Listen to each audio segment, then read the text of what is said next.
back again for another video.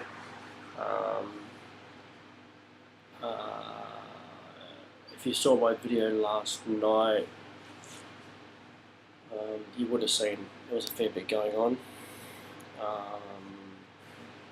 I had taken seroquel and also been drinking. So the aftermath of that was I ended up having about 16 beers, 150 milligrams of seroquel. I did take Valium beforehand, but I'd taken the Valium a few hours before I started drinking. I think I took around about 14 milligrams of Valium. Anyway, so after I made the video last night, I ended up going out. I went down to the local pub. My frame of mind at that time was I was in a manic episode. I was manic, so a bit out of control. Some of you might have seen that I was carrying a garrote underneath my jacket, which I ended up taking out with me, and also I was carrying a knife. Why I was taking them out with me, I have no idea. Couldn't tell you, but I just did. Anyway, so it was quite late. It was around about 10 o'clock at night. God, about 10 o'clock at night. I'll just say no. I've had about 16 milligrams of Valium today, and 100 milligrams of zoloft. I haven't taken my seroquel yet. I will take that probably within the hour. Then it will help me put me to sleep. So anyway, yeah, around 10 o'clock, pretty drunk. Obviously I'd been on my medications, and I ended up going to the pub, local pub. Went down there. It was quite busy. Again, I was having a few drinks. I don't know how many drinks I had, and then they cut me off. It got towards last drinks anyway. It was last drinks, and they cut me off. They were a bit of an arsehole about it. I wasn't really making much of a fuss. Anyway, they were trying to get security. Was trying to get everyone out. There's no drama. I went to leave, and he started to get a little bit pushy. He put his hands on me and pushed me. He sort of pushed me out the door, and I'm, obviously drunk, medicated, and in a manic frame of mind. I retaliated. I don't remember exactly what happened, but I remember words were exchanged. He pushed me again, and then I turned around and I started to make threats towards him. I can't remember exactly what happened. Anyway, it started to get quite heated, and he was approaching me. I had my garrote underneath my jacket, so I pulled the zipper down, and I said to him, "You don't want to fuck with me," and he thought it was nunchuckers. And other people obviously around saw what I was carrying, and they were like, "Oh my god, he's got nunchuckers, not nunchuckers," and I said, "No, it's a garrote." And they're like, "Oh, everyone started panicking," and the security guards he backed off. I also had the knife in my pocket as well. Apparently I pulled it out, but I don't remember pulling it out. But they say that I pulled it out, but I don't remember doing that. Anyway, so words were exchanged. The garrote came out. It never left around my neck. I had it hanging around my neck just to show him. And then we sort of backed off away from each other. After that, he wasn't going to approach me. He was going to leave me alone.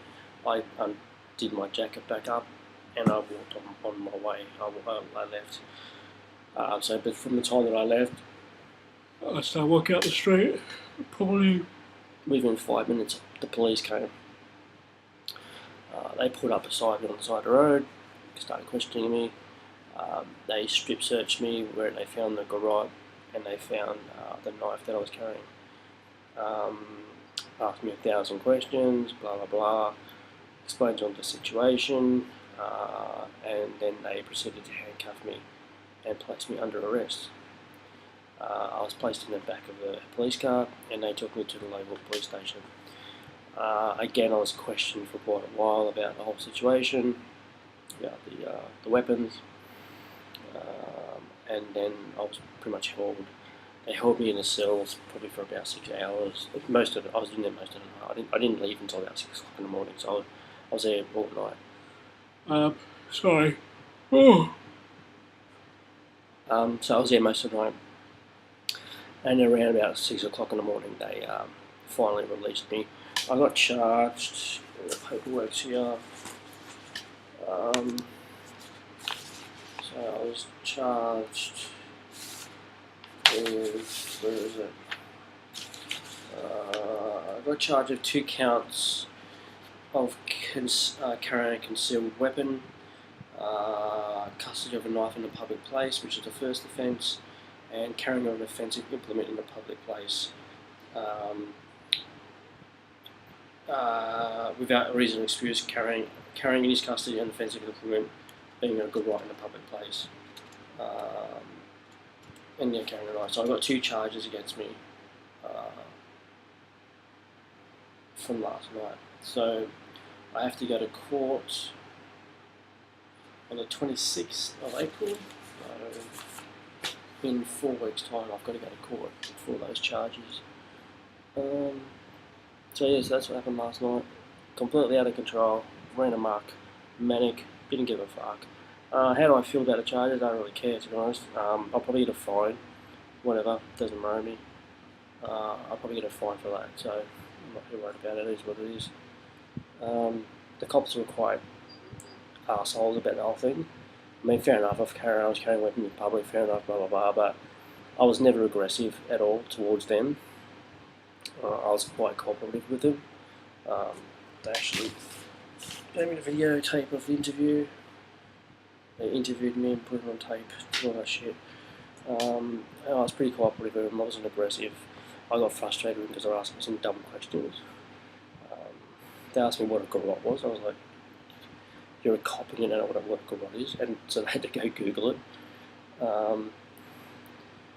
But yeah, they weren't very nice about the whole thing. So whatever.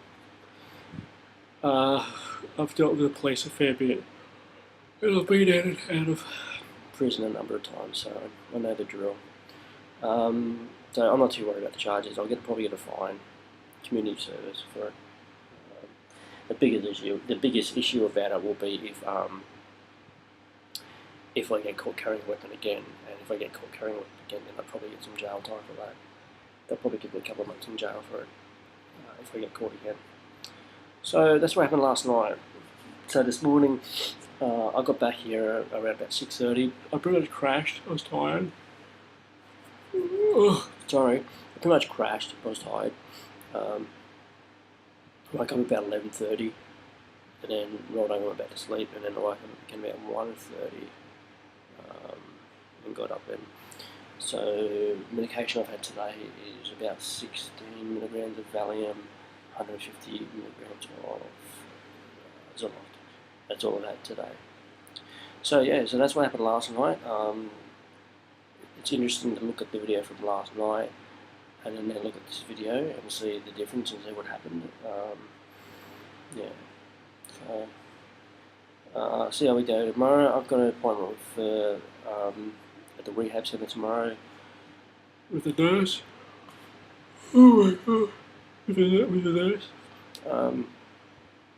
I could bullshit and say that I haven't been drinking. They'll breathalyse me. It'll come up 0. I can bullshit and say I didn't drink. But I think I'm going to be honest with them about it and tell them that I have been drinking. And also tell them about the being arrested and charges. That being the case, they will probably prescribe with more valium, and I would dare say they'll try and look at admitting me into hospital for what they call an inpatient detox. But that might not happen this week. It'll probably maybe the next week. Just wait and see. So yeah, so that's where it's at. A lot's going on, a lot happening. Yeah. How do I feel at the moment? I'm actually quite mellow. I mean, like I said, I've had about 16 milligrams of valium. I'm going to take my seroquel. I'm going to take my seroquel very shortly. Once I have that, I'll probably be out in about an hour to 2 hours. I'll probably be out sleeping, and then wake up tomorrow morning and start again. So yeah, I mean, it gives you a good insight in what's going on and going from a manic episode and what could happen when you are manic. Yeah, so we'll see how we go tomorrow. I'll let you guys know. Hope you guys are all doing well. The biggest thing that I can say about this whole thing is the fact that if you are in a similar situation to me, the biggest thing I would say is that if you are taking Valium, do not drink. I'm very, very aware of not drinking on Valium. I'll drink on seroquel, but I think I can get away with that because my tolerance to seroquel is quite high. I'm only taking a fairly low dosage, 150 ml isn't a lot. It pretty much just acts as a sleeping pill. For it to be acting as an antipsychotic, you need to be taking up to around about 600 milligrams, even 800 milligrams, which I probably think will happen once I go and see my psychiatrist on Tuesday. He'll probably up the dosage. But with the Valium, I know that it is really dangerous not to drink on the Valium, which I haven't done. I did have Valium yesterday. I had it around about 10:30 and maybe again about 12, but I didn't start drinking alcohol until about 3 o'clock. So it was quite a fair few hours before I started drinking. And when I did start drinking, I definitely didn't have any effects of the Valium. It wasn't affecting me at all. I know it was probably still in my system, but I didn't have any effects. So I felt it was okay that I could drink. But I definitely wouldn't recommend drinking while having Valium. I won't do it no matter how bad I get. I won't do it. If I know I am going to drink, I won't take the Valium. So you just keep that in mind because it can be quite dangerous. Alright guys, I'll let you go. I'll post another video tomorrow after I've seen the nurse at the rehab centre, and I'll let you know what happens. It's going to be interesting to see what happens now with the whole thing about me obviously relapsing on the detox. So obviously the detox didn't work, and also the fact that I'm now facing criminal charges and have been arrested. That'll sort of change things a bit. I think that will become more of the treatment will become more acute, more extensive. Anyway, we'll see how we go. So I'll let you guys know tomorrow. Hope you're taking care. Yeah, and that's it. I'll let you know I'm going tomorrow. Cheers, guys. See ya.